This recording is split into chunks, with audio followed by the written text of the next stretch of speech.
ကမစားမှာဖျားဖူးမယ်ဆိုပြီးအုတ်လီကားတွေထစ်ပေါင်းများစွာပင်ပင်ပန်းပန်းနဲ့ဆင်းသက်လာရတဲ့အဓိကအကြောင်းရင်းကတော့ဒီဖျားကိုလာဖူးတာပဲခင်ဗျကြီးပါဇက်မှာဖူးစရာဖျားဒီတဆူတဲ့ရှိတယ်ဒါကြီးပါဇက်တော့မဟုတ်ဘူးเนาะတချို့လည်းဒီထဲကိုဝင်လာပြီးတော့ဒါကိုကြီးပါဇက်လို့ထင်တ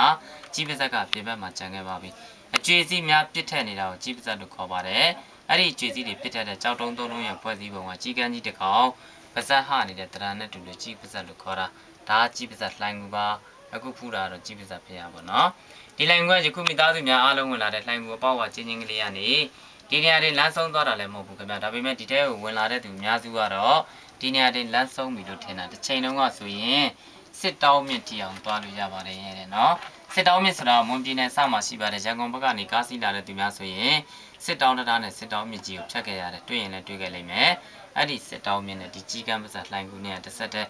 အကွာအဝေးကိုမိုင်နဲ့တွက်ကြည့်မယ်ဆိုရင်25မိုင်ကျော်တယ်တစ်ချိန်တုန်းကငကားပြန်ခဲ့တဲ့လမ်းမှာတဲ့ဘာကြောင့်ငကားပြန်သွားခဲ့ရတယ်လဲကြတိယုဘုရားကြီးကိုမတည်ခင်ဗုဒ္ဓဘုရားရှင်တတ်တော်ထင်ရှား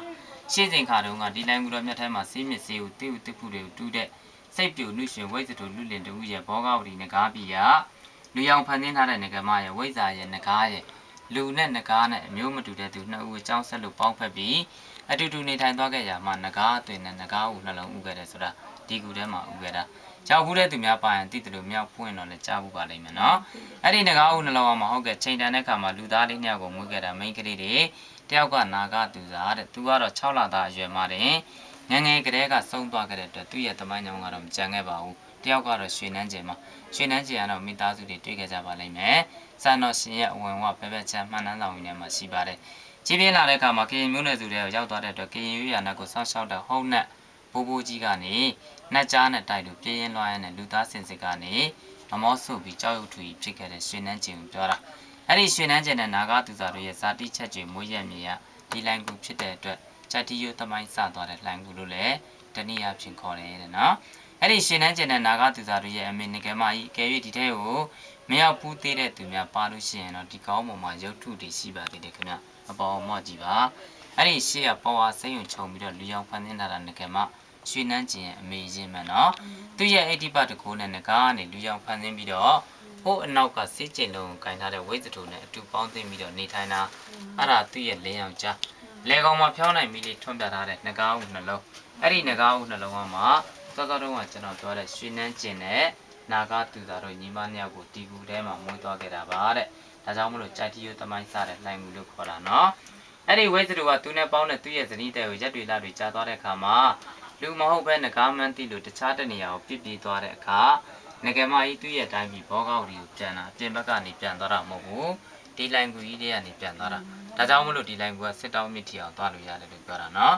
အခုဒီရမိသားစုတွေအားလုံးဖူးနေတဲ့ဒီနကယုံဖျားတစ်ခုလုံးနဲ့အနောက်ကပတ်ချလဲမှာပိတ်ထားတဲ့ဒီအင်္ဂလိပ်ပေါင်းကြီးတစ်ခုလုံးကိုတကယ်လို့သာဖွင့်ထုတ်လိုက်မှဆိုရင်တော့အခုချိန်ထိလည်းဒီနေရာကနေပြီးတော့အဲ့ဒီစစ်တောင်းမြစ်ကိုသွားလို့ရသေးတယ်ခင်ဗျဒါပိတ်ထားတာပါပိတ်ထားတာမှန်သိအောင်လို့နည်းနည်းတော့ခောက်ပြမယ်နားထောင်နော်ပိတ်ထားတဲ့ပေါ့ကြားပါလိမ့်မယ်နော်တခြားကြောင့်ပိတ်ထားတာမဟုတ်ဘူးကြီးပါဇက်ဒီငကားတိုက်ဖြစ်တဲ့အတွက်တမိုင်းအရာဒီကူထဲမှာတယံဇာတတွေမြောက်များစွာရှိပါတယ်တဲ့ကြောက်တံပရများတွေပေါ့နော်ငကားတိုက်ဖြစ်တဲ့အတွက်ဝိဇ္ဇတုနဲ့ငကမနဲ့တူနေခဲ့တဲ့ကြောက်ကလေးနဲ့သူတို့စစ်ကျစ်ခဲ့တဲ့စစ်ကြောက်ပင်တွေယခုဖူးနေတဲ့ဖျားလို့တန်ဖိုးမဖြတ်နိုင်တဲ့တိုက်ဖျားတွေလည်းရှိတယ်အန်ရတွေလည်းရှိတဲ့အတွက်နောင်လာမဲ့ဖျားဘူး9ရက်သားသမီးတွေအတွက်ကိုစိုးရင်လို့စစ်တောင်းပြီးရင်ရတနာတိန်ခမင်းသားကနေအခုဖူးနေတဲ့ဒီနေကယုံဖျားရဲ့အနောက်18တောင်กว่าမှာအင်္ဂတိဒီလိုကြောက်တကားနဲ့စက်သစ္စာတွေကျိန်ဆိုပြီးတော့လှိုင်းမှုကြီးကိုအသေးပိတ်ခဲ့တယ်ခင်ဗျဒီရဲ့နောက်ကို18တောင်ဆက်သွားလို့ရတယ်ရခင်အသက်ကြီးပိုင်းနေရောက်ဖူးပါတယ်ခင်ဗျလူကြီးသူမတွေပြောတာလဲကြားရင်ကြားဖူးပါလိမ့်မယ်ဖျောင်းနိုင်နေမိတုတ်တွေနဲ့ဝင်ရတယ်ဆိုတာဒီအတွင်းနဲ့ပြောတာနော်စောစောကကျွန်တော်ခောက်ပြတဲ့အင်္ဂလိပ်ပေါင်းကလွန်ခဲ့တဲ့25နှစ်လောက်ကမှနောက်တစ်ဆင့်ထပ်ပိတ်ထားတာအားလုံး2ဆင့်ပိတ်ထားတာကြားထဲမှာပေ30လောက်ချနေပါသေးတယ်ဒါကြောင့်မလို့ဒီလိုင်းကွက်ယခုလောလောဆယ်မှာ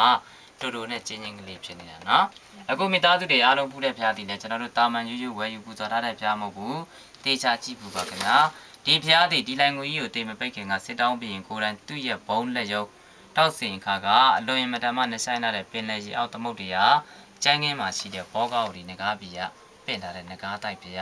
စံတော်ရှင်ကြိုက်ထီယိုတတောင်မော်လုံးမှာဒီတစုလေးရှိပါတယ်ဒါကြောင့်မလို့ကြိုက်ထီယိုဖျားကိုဖူးပြီးကြတဲ့သူတိုင်းကြီးပစက်ကိုလာတယ်ဆိုတာဒီဖျားကိုလာပူတာပဲနော်ဒီလိုင်ငွေရဲ့ထူးခြားချက်ဝင်ုံထွက်ုံနဲ့ဘေးဥပအန္တရာယ်တွေကင်းတယ် ဝိဇ္ဇာတွေငကားတွေစစ်ကျိတ်သွားတဲ့လှိုင်ကူဖြစ်တဲ့အတွက်တိတ်တီရှိတယ်ယခုအားလုံးဝင်လာတဲ့လှိုင်ကူအပေါက်ဝလေးရဲ့ကျင်းတယ်ဒါပေမဲ့ဒီထဲကိုဝิญဉ်နဲ့ဆန္ဒရှိတဲ့သူဆိုရင်ခန္ဓာကိုယ်ကြီးတွေဘလောက်ပဲကြီးကြီးဝင်လို့ထွက်လို့ရတယ်တဲ့နော်ဝါလို့ဝင်လို့မရလို့ပြန်သွားရတယ်ဆိုတဲ့သူကတော့ယနေ့ချိန်ဒီတယောက်မှမရှိသေးဘူးတခုတော့ရှိပါတယ်ပဋ္ဌာန်းဆက်ပါတဲ့သူဒီဖျားကိုဖူးတိုက်တဲ့သူတွေဒီအတွင်းထဲကိုရောက်တယ်ပဋ္ဌာန်းဆက်မပါတဲ့သူမဖူးတိုက်တဲ့သူကတော့ကြက်ထီးကိုဘယ်နှခေါက်ပဲရောက်ဒီထဲကိုမရောက်ပါဘူးတဲ့နော်ဖျားရှင်လက်ထက်ကတည်းကဒီလန်ကွီရဲ့ရှိခဲ့တဲ့အတွက်ဒီလန်ကွီရဲ့တက်တန်းကိုနှစ်ပေါင်းရရေတွက်ကြည့်မယ်ဆိုရင်လည်းထောင်နဲ့ချီသွားပြီဒါပေမဲ့လေမုန်တိုင်းတွေဘလောက်တက်တိုက်တောင်းတွေဘလောက်ပြပြမြေငလင်တွေဘလောက်ပဲလို့ဂျိုရင်းပျက်စီးခြင်းပြုပြင်တောင်းလဲခြင်းတခုမှမရှိဘူးဒါတဘာဝလှိုင်ဘူးနော်အဓိကတော့ဝင်ခဲ့တာဘာလှိုင်ကိုဖူးသွားတာဘာပြလဲဆိုတာဖျားကုန်းကြောက်ပြီးဒီတိုင်းကြီးပြန်ထွက်သွားရင်မသိမှကြောက်လို့ကျွန်တော်ကတူတူနဲ့လူရင်းလေးကိုပဲရှင်းပြပေးလိုက်တာနော်ကြားထဲမှာတော့အများကြီးခြံထားခဲ့ပါသေးတယ်ဟုတ်ကဲ့တမိုင်းကြောင်ကျင်းချုပ်လေးကတော့ဒါလေးပါပဲ